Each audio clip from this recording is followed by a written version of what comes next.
गोमांस सहित मटन मिसैकरी दीर्घ वर्ष धरी दीर्घ 20 वर्ष धरिक सेठी ए प्रकार कांड चलिथिला। आज पर्यंत हजार हजार ब्राह्मण ठारू आरंभ करी चंडाल पर्यंत से होटल खाइ जाउछन। से मटन सहित गोमांस मिसैकरी दउथला। जदि आज ए कथाटा स्पष्ट भाबरे लोकलोचनक आसिला केवल एई जया होटल रे साक्ष्यपाल रे होउची ना ओडिसा र विभिन्न ढाबा मानकर मध्ये गोमांस मिसा होउची ता मध्ये आज का जदि प्रकृत रे मोहन माझी सरकार बीजेपी सरकार ओडिसा र लोक मान भल पापई आर्यवर्त भारत वर्ष रे राष्ट्रमाता भाबरे माता को मानंती ताहले जथाशीघ्र या पर तदंत जाहिर कर मांस मटन रे गोमांस भक्षण लोक जानी पारि अनेक लोक अल्कोहल खाई टेस्ट हुए तो खाई दी सेटा जड़ा जड़ा एटा होता सबुठार बड़ दुख एवं परितापर विषय। 5 पीढ़ी 7 पीढ़ी रो गाई समान रखी समान क्षीर खाउछंती एवं जेतले गोमाता बुढ़ी जाउ ताकू कोनसे हाथ बिक्री करी एवं एठी ता मुसलमान के नाम साक्ष्यपाल मां राधारानी पीठ ए तो हिंदू बहुल जगह ए जगह लोक जानी पारि या बा लोक जानी खाउथिले कहूनथिले नीलाचल निवासाय नित्याय परमात्मने बलभद्र सुभद्राभ्याम जगन्नाथाय ते नमः। आर्यावर्त भारतवर्षर सनातन धर्मर एक निच्छक एवं सत्य पीठ होउची श्रीक्षेत्र धाम पुरी एवं माँ राधाराणीकर पीठ होउची साक्ष्यपाल जोठी गोमांस सहित मटन मिसैकरी दीर्घ वर्ष धरी दीर्घ 20 वर्ष धरिकी सेठी ए प्रकार कांड चलिथिला। आज पर्यंत हजार हजार ब्राह्मण ठारू आरंभ करी चंडाल पर्यंत से होटल रे खाइबाकू जाती किंतु से 120 टंका जो रेट आगुरी रखिला आज से रेट बलवत्तर रही। यार निच्छक कारण कौन ना एकमात्र यार निच्छक कारण सत्य कारण होउची से मटन सहित गोमांस मिसैकी दउथला। जदि आज ये कथाटा स्पष्ट भाव में लोकलोचन को आसिला केवल यही जया होटल रे साक्ष्यपाल रे होउची ना ओडिसा विभिन्न ढाबा मानकर मध्ये गोमांस मिसा होउची ता मध्ये प्रश्नवाची। आजिका दिन में 8 मास है मोहन माझी सरकार ओडिशा को आसिले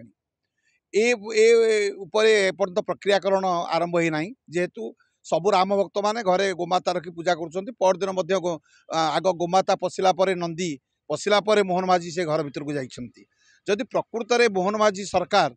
बीजेपी सरकार ओडिशार लोक मान को भल पाई आर्यावर्त भारत वर्ष रे राष्ट्रमाता भाव में गोमाता को मानती ताहले यथाशीघ्र या पर एक तदंत जाहिर करंतु। कारण जया होटल दीर्घ 20 वर्ष धरिक फेमस हजार हजार लोक से गला बेले पूरी खाती आसला बेले भी पूरी रू खाती एवं गोमांस सहित मांस मटन ना गोमांस भक्षण करुवा लोक एपर्यंत जानीपारे ना। अनेक लोक अल्कोहल खाई आसुवे टेस्ट हुए तो खाई दी पलैथुए सेटा जना पड़ू न किंतु एठी जना पड़ा पर एठी प्रश्न उठुची ओडिशार हजार हजार ढाबा रही हजार हजार होटेल एमती रही से सब होटेल मानक एपरि होना तो ये गोटे बड़ प्रश्न जदि होउथिबो से माने ए 3-4 दिन बाजिला परे से माने टिके सतर्क होई जिवेनी।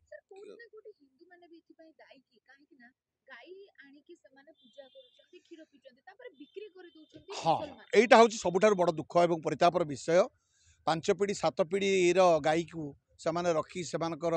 क्षीर खाऊँच जिते गोमाता बुढ़ी हो जाऊँगी कंसई हाथ में बिक्री कर से कंसई से गाईटी टुका गाई की काटिकी पुनः से मांसटी आनी से होटेल रे दे दौचे। हिंदू मान शब्द उठला बेले मन भितर गोटे क्रोध आसूची जे हिंदू माने एथिपाई पूर्णांग दायी बोली तो मुझे कहबी ना किंतु आंशिक भाव में दायी अच्छा।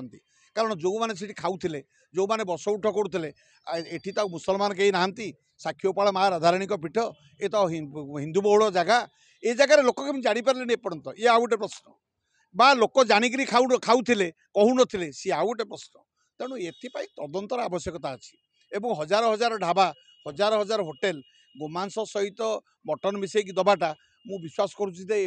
निश्चित भाव में चली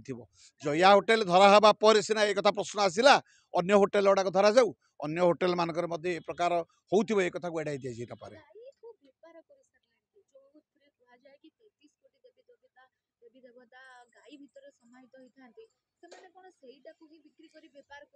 देखो आर्यावर्त भारत वर्ष वेद भगवान कहते परोपकाराय फलंती वृक्षा परोपकाराय वहंती नद्या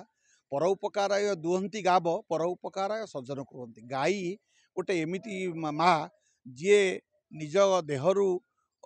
रक्त निगाड़ी क्षीर दान करे एवं गरीब लोक माने धनी लोक माने समस्ते खाई था एवं से क्षीर पर पर्यायर छेना राबिड़ी ठारू आरंभ कर सरपोड़ी अमाल ठारू आरंभ कर भोग मध्य लगी हुए।